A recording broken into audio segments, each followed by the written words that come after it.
आज का पढ़ाई हम लोग चालू करते हैं। तो सबसे पहले आप सभी को मेरे YouTube चैनल पर हार्दिक अभिनंदन है एवं स्वागत है। मैं उम्मीद करता हूँ कि आप सभी को जो हम बताएंगे वो समझ में आएगा, और नहीं समझ में आएगा तो आप बोलिएगा।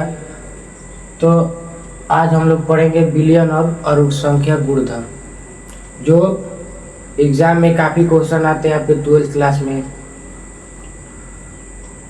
तो सबसे पहले मैं आपका भाई, मैं आपका दोस्त सन्नी, आप सभी को हार्दिक अभिनंदन एवं स्वागत करते हैं। चलिए आज का एजुकेशन चालू करते हैं।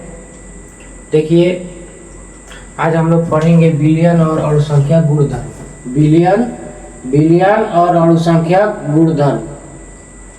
बिलियन, अब मान लीजिए कोई पूछेगा कि बिलियन क्या होता है।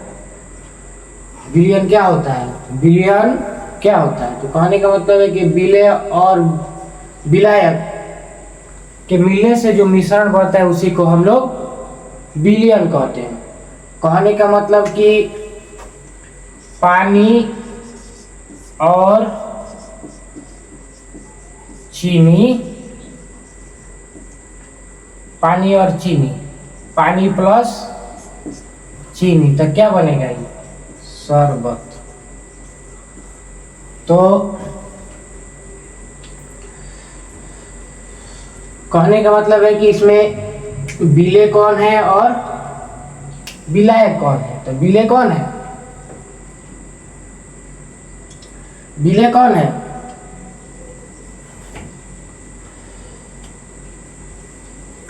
तो बिले ये आपका, ये हो जाएगा आपका विलायक, और ये क्या हो जाएगा? बिले। चीनी जो है बिले हो जाएगा, पानी जो है विलायक हो जाएगा। तो इन दोनों को मिला के हम लोग को शरबत बना। कहने का मतलब है कि बिले और विलायक जब आपस में मिलते हैं तो क्या बनता है? बिलियन बनता है। तो अब बताना है कि बिले किसको कहते हैं। बिले उसको बोला जाता है कि बिलियन में जिसकी मात्रा अधिक हो उसी को हम लोग बिले बोलते हैं। तो चीनी और पानी में किसका मात्रा अधिक है? पानी का, तो इसी को हम लोग क्या बोलते हैं? बिले। और पानी को विलायक बोलते हैं। तो ठीक उसी प्रकार चीनी और जल के घोल में चीनी की मात्रा कम होती है तब उसे बिले कहते हैं।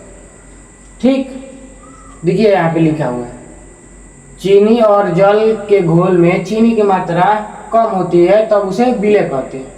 अब मान लीजिए आपसे कोई पूछेगा कि बिलियन कितने प्रकार के होते हैं। बिलियन जो होते हैं 7 प्रकार के होते हैं। तो 7 प्रकार के कौन कौन भाई?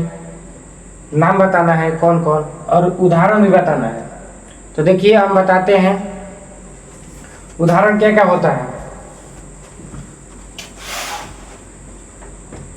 उदाहरण क्या क्या होता है, तो उदाहरण हम बताते हैं आपको।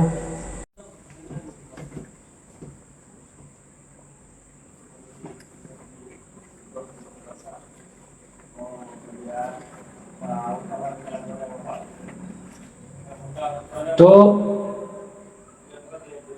पहला ठोस द्रव का विलयन। ठोस द्रव का विलयन यानी ठोस क्या हो जाएगा? ठोस जो हो जाएगा चीनी हो जाएगा, नमक हो जाएगा, और पानी जो हो जाएगा वो द्रव में हो जाएगा। लेकिन इसको हम लोग नहीं बोलेंगे, हम लोग डायरेक्ट बोलेंगे कि पानी में चीनी या नमक के घोल जो होता है ठोस द्रव का विलयन होता है। ठीक है, पानी में चीनी का घोल ठोस द्रव का विलयन होता है। और ठोस का विलयन क्या होता है? ठोस का विलयन होता है जैसे मिश्र धातुएं में जैसे पीतल और कांसा। कहने का मतलब है कि तांबा, पीतल जो है और कांसा, जब तांबा और एल्युमिनियम जब मिलता है तो क्या बनता है? पीतल बनता है। तो उसी प्रकार ठोस का विलयन होता है। फिर अब द्रव का विलयन क्या करेंगे? जैसे पानी में एथेनॉल यानी पानी में जब हम एथेनॉल बनाएंगे तो मिलाएंगे तो क्या हो जाएगा? शराब बन जाएगा। फिर द्रव ठोस का विलयन क्या होता है? द्रव ठोस का विलयन यह होता है जैसे सोडियम में पारा के साथ द्रव ठोस का विलयन होता है। अब 5 नंबर आपका हो जाएगा गैस ठोस का विलयन बताना है। गैस ठोस के विलयन बताना है। तो वायु में धूल कण, वायु में धूल कण। जो वायु में कोई पूछेगा आपसे कि गैस ठोस का विलयन बताइए, तो गैस ठोस का विलयन हो जाएगा आपका वायु में धूल कण। और 6 नंबर आपका हो जाएगा गैस द्रव में विलयन बताना है। जैसे गैस और द्रव में विलयन बताना है, तो गैस द्रव में विलयन आपका हो जाएगा जल में ऑक्सीजन, यानी हम लोग उसको क्या बोलते हैं, जो हम लोग पानी वो पीते हैं सोडियम वाला पानी, उसी को हम लोग बोलते हैं। और उसके बाद गैस गैस का विलयन बताना है। जैसे वायु में जो होता है नाइट्रोजन भी होता है और ऑक्सीजन दोनों मिलता है, तो गैस गैस का विलयन होता है। तो चलिए गर्मी को मद्देनजर देखते हुए आज का क्लास यहीं पर समाप्त करते हैं। बाकी जय हिंद, जय भारत।